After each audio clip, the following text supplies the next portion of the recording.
ক্ষমতার লোভীরা ইনশাআল্লাহ ভোটের আগের দিন রাতে রঙিন সবাই স্বপ্ন দেখা বাড়িতে শুরু বাড়িতে করলো। হাদিয়া পেয়ে যাবেন। সবাই এককভাবে একটু ক্ষমতায় অপেক্ষা কিভাবে করেন, যাবে। সবাই মনোযোগ সহকারে ভোটটা দিবেন। ধন্যবাদ।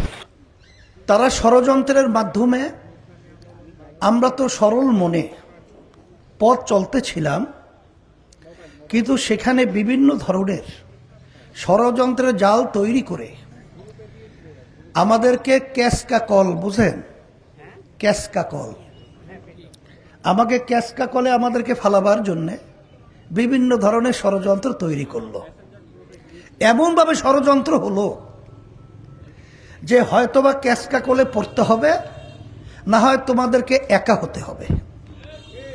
আপনারা দেখেছেন যে অন্যান্য আমাদের সঙ্গে যে রাজনৈতিক ইসলামী দলগুলো ছিল, তাদের উল্লেখযোগ্য নেতাদের আসনে তারা প্রার্থী রাখে নাই, কিন্তু ইসলামী আন্দোলন বাংলাদেশে প্রতিটা আসনে তারা প্রার্থী দিয়ে দিল। মানে তাদেরকে আটকালো, আমাদেরকে বের করার জন্য ক্যাসকাকল তৈরি করলো। এখন হয়তোবা তোমরা এখানে থাকবা, অথবা তোমরা বের হইল বাংলাদেশের ভিতরে একা থাকবা। কিন্তু আল্লাহর রহমতে, আপনাদের দোয়ায়, আল্লাহ রাসূল সাল্লাল্লাহু আলাইহি ওয়াসাল্লামকে কূপে ফালাবার জন্যে যখন ওরা কূপ খুঁড়েছিল, কিন্তু আল্লাহর রহমতে ওই কূপে ওরাই পড়েছিল। ইসলামী আন্দোলন বাংলাদেশ আল্লাহর রহমতে এখন একা নয়। লা তাহজান ইন্নাল্লাহা মা'ানা, আল্লাহ রাব্বুল আলামিন আমাদের সাথে আছে। শুধু তাই নয়, আজকে আপনারা দেখবেন ওরা একা হয়ে গেছে।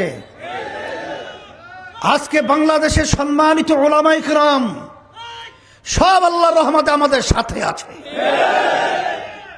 আজকে যারা নাকি ইসলামকে ভালোবাসে, যারা নাকি ইসলামের সাইনবোর্ড লাগিয়ে ষড়যন্ত্র করেছিল, শরিয়া আইনে তারা দেশ পরিচালনা করবে না। শরিয়া কাকে বলে? আমরা নামাজ পড়ি, এটা শরিয়া। আমরা রোজা রাখি, এটাও শরিয়া। আমরা হজ করি, এটাও শরিয়া। আমরা দিনের কার্যক্রম পরিচালনা করি, এটাও শরিয়া। তারা শরিয়া আইন অনুযায়ী দেশ চালাবে না, তাহলে তারা কি নামাজ বাস্তবায়নের চেষ্টা করবে না? তারা কি ধর্মের অনুপ্রেরণা এবং নীতি অনুযায়ী চলার ব্যবস্থা তারা করবে না? তারা কি করবে? তারা ইসলাম থেকে বিচ্ছিন্ন হয়ে গেছে। এবং যারা নাকি বাংলাদেশের 92% জনের মতো মানুষ মুসলমান, সেই মুসলমানদের ধর্ম হলো ইসলাম, তাদের জীবনের চেয়ে মূল্য হলো ইসলাম। কিন্তু আজকে আমরা কি দেখলাম? ইসলাম প্রিয় যারা মানুষ রয়েছে, আল্লাহর রহমতে ওদেরকে ছেড়ে আজকে আল্লাহর রহমতে আমাদের সাথে চলে এসেছে। ওরা একা হয়ে গেছে।